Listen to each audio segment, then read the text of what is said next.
নমস্কার, বাংলার খবরে আপনাদের সবাইকে স্বাগত। আজকে যে এপিসোড নিয়ে আমরা আলোচনা করব, এই এপিসোড দেখার পরে স্বাভাবিকভাবে আপনাদের কাছে আমাদের কিছু প্রশ্ন থাকবে। আর এই এপিসোডের আমাদের সব থেকে বড় যে উদ্দেশ্য, সেই উদ্দেশ্য হচ্ছে যে সাধারণ মানুষের কাছে পুরো বিষয়টি তুলে ধরা। আপনারা জানেন যে গত রবিবার কৈলানে অভিষেক বন্দ্যোপাধ্যায় একটি জনসভা করেছিল। সেই জনসভা থেকে তিনি বেশ কিছু বক্তব্য রেখেছেন। তার মধ্যে একটি পার্ট আমরা আজকে তুলে ধরব, যার বিষয় হচ্ছে বার্ধক্য ভাতা।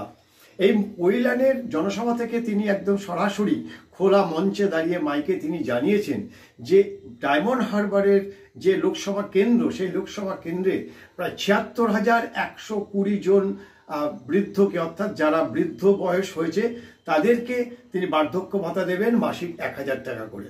খুব একেবারে সৎ উদ্দেশ্য এবং মহৎ উদ্দেশ্য, কোনো সন্দেহ নেই যে এই বৃদ্ধরা তারা টাকা পাবে, বয়সকালে যথেষ্ট টাকার দরকার পড়ে এবং তিনি দেবেন। কিন্তু প্রশ্ন অন্য জায়গাতে। প্রশ্ন হচ্ছে ওই মঞ্চ থেকে তিনি জানিয়েছেন যে তিনি আশা করছেন রাজ্য সরকারও এই বার্ধক্য ভাতা খুব শীঘ্রই তিনি চালু করবেন।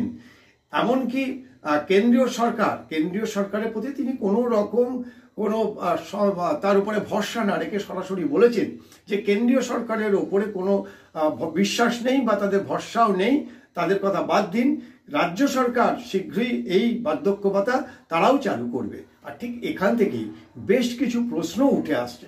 কিন্তু তার আগে আমরা একবার শুনে নেব কৈলানে অভিষেক বন্দ্যোপাধ্যায় তিনি ঠিক কি বলেছিলেন। পরের মাসে পাবো তো ৭৬,১২০ জন যারা আজকে বার্ধক্য ভাতা পাচ্ছেন। আমি আজকে এই সভা থেকে আপনাদের কথা দিচ্ছি, আমি অত্যন্ত আশাবাদী যে অত্যন্ত শীঘ্রই আমাদের রাজ্যের মানবিক মামাটি মানুষ সরকার বার্ধক্য ভাতা চালু করবে। কেন্দ্র সরকারের উপর আমার আস্থা নেই, ভরসা নেই, যদি করে আমাদের মানবিক সরকারি। আপনারা শুনলেন, একেবারে সরাসরি তিনি বলেছেন যে ডায়মন্ড হারবার মডেল, এই ডায়মন্ড হারবার মডেল গত কয়েক বছর ধরেই শোনা যাচ্ছে। এই ডায়মন্ড হারবার মডেলটা কি, যেটা জানা যাচ্ছে দলের মধ্যেও দেখুন একটা গুঞ্জন হচ্ছে যে ডায়মন্ড হারবার মডেল কি সমান্তরাল সরকার চলছে, অর্থাৎ প্যারালাল গভর্নমেন্ট চলছে।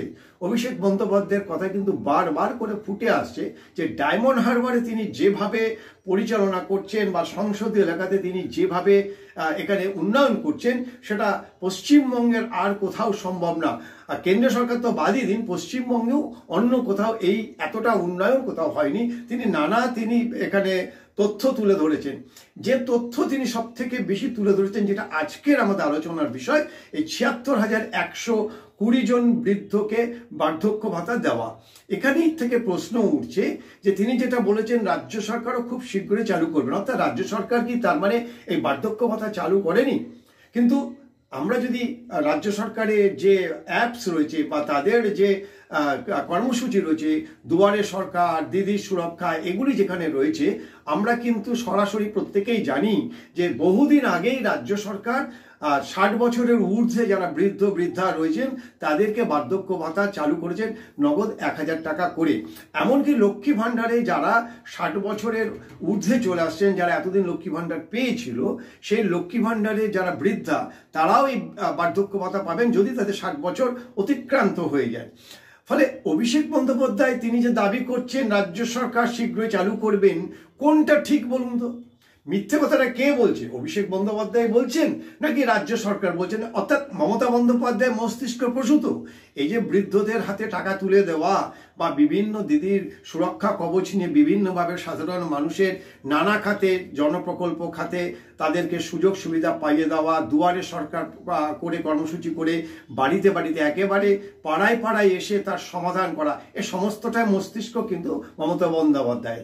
ফলে একটা প্রশ্ন একেবারে সরাসরি চ্যালেঞ্জের মুখে ফেলে দিচ্ছে রাজ্য সরকার তথা মমতা বন্দ্যোপাধ্যায়কে, যে এই বার্ধক্য ভাতা কি তাহলে প্রথম এই ডায়মন্ড হারবারে চালু করলেন অভিষেক বন্দ্যোপাধ্যায়, নাকি এর আগেই তো রাজ্য সরকার এটা চালু করে ফেলেছিলেন, যেটার কর্মসূচি ইতিমধ্যেই দুয়ারে সরকার প্রকল্পে যে বারবার করে হচ্ছে সেখানেও কিন্তু এটা লাগু করা হচ্ছে বা ইমপ্লিমেন্ট করা হচ্ছে, সাধারণ মানুষ তার সুবিধা পাচ্ছে।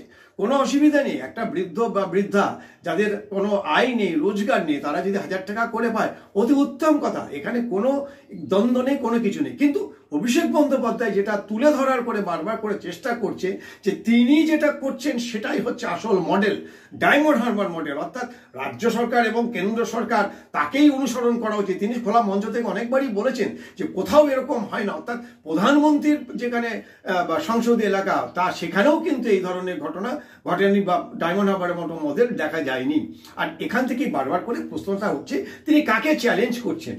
রাজ্য সরকারকে চ্যালেঞ্জ করছেন, মুখ্যমন্ত্রীকে চ্যালেঞ্জ করছেন, নাকি দলের অন্যান্য এমপি যাকে কেন্দ্র করে ইতিমধ্যে একটা দ্বন্দ্বের সৃষ্টি হয়েছে তাদেরকে তিনি চ্যালেঞ্জ করছেন? কিন্তু এই চ্যালেঞ্জ করতে গিয়ে দেখা যাচ্ছে খোদ যার হাত ধরে তিনি উঠে এসেছেন বা যার পরিচয়ে তিনি পরিচিত হয়েছেন, খোদ মমতা বন্দ্যোপাধ্যায়কেই তিনি চ্যালেঞ্জের মুখে ফেলে দিচ্ছেন।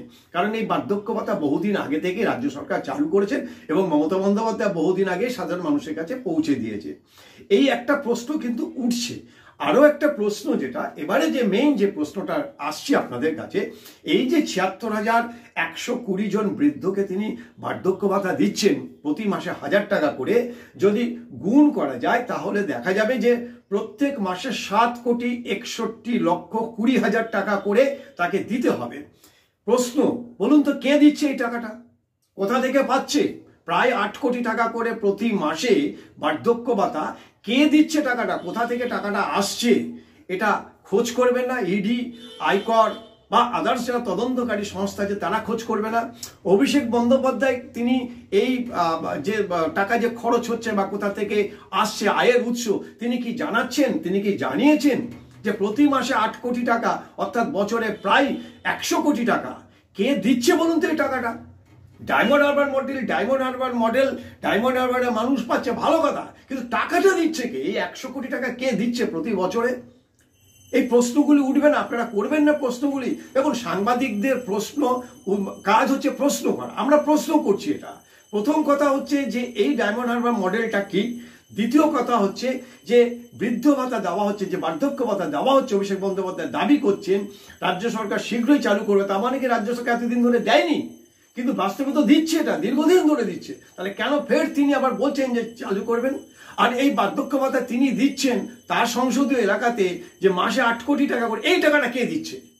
কোথা থেকে দিচ্ছে? এটা তো ব্যাংকে মারফত আসছে। তিনি যেটা বলছেন যে সরাসরি চেক নিয়ে ব্যাংকে জমা করবে এবং ব্যাংকের থেকে সেই টাকাটা তারা পাবে। ফলে এই টাকাটা একেবারে সাদা টাকা আমরা ধরে নিতেই পারি যে একেবারে হিসাব বা বহির্ভূত নয়, হিসেবের মধ্যেই রয়েছে। এর আলাদা একটা তার অ্যাকাউন্টস রয়েছে, তার সমস্ত হিসাব রয়েছে। তা সেই হিসাব খতিয়ে দেখবে না? দেখা তো উচিত। আপনারা কি বলছেন? আপনারা যে দেখা উচিত না যে বছরে 100 কোটি টাকা তিনি কোথা থেকে দিচ্ছেন? এবং তিনি সদর্ভে ঘোষণা করছেন যে শুধুমাত্র ভোট নয়, ভোটের পরে, অর্থাৎ তিনি যদি ধরাই যায় যে তিনি যদি লোকসভা ভোটে তিনি হেরেও যান, তারপরেও তারা এই টাকাটা পাবে, অর্থাৎ আজীবন পাবে। কতদিন পাবে যদিও তিনি পরিষ্কার করে বলেননি, কিন্তু আমরা যদি ধরেও নিই যে তিনি 3 মাসের জন্য দিচ্ছেন, তাহলে তো 3/24 কোটি টাকা। কে দিচ্ছে টাকাটা বলুন তো? কোথা থেকে আসছে এই টাকাটা? এই টাকার খোঁজ কি করবে না? নাকি এই টাকার উৎস কোথা থেকে কেউ জানতে চাইবে না? এরকম একটা অরাজক অবস্থার মধ্যে আমরা রয়েছি, যেখানে রাজ্য সরকারকে চ্যালেঞ্জের মুখে ফেলে দিচ্ছেন একজন সাংসদ, এবং সব থেকে বড় ব্যাপার যে শাসক দলের যে সুপ্রিমো মমতা বন্দ্যোপাধ্যায়কে পর্যন্ত তিনি চ্যালেঞ্জের মুখে ফেলে দিচ্ছেন। এতে গেল রাজ্য সরকারের কথা, কিন্তু আমরা এটা জানি যে কেন্দ্রীয় সরকারও কিন্তু 1000 টাকা করে এবং সর্বোচ্চ প্রায় 3000 টাকা করে এই বার্ধক্য ভাতা কিন্তু চালু ব্যবস্থা নিয়েছেন। অনেক পরিবারের মধ্যেও অনেকে পেয়েছেন, আপনারা সবাই জানেন। ফলে কেন্দ্রীয় সরকারকে বাদ দিলেও যদি রাজ্য সরকারের প্রশ্ন আছে, সেখানেও কিন্তু এই প্রশ্নটা উঠে আসছে। আমরা শুধু তথ্য আপনাদের হাতে তুলে দিলাম, এটা আমাদের কারো মন গড়া কথা নয়।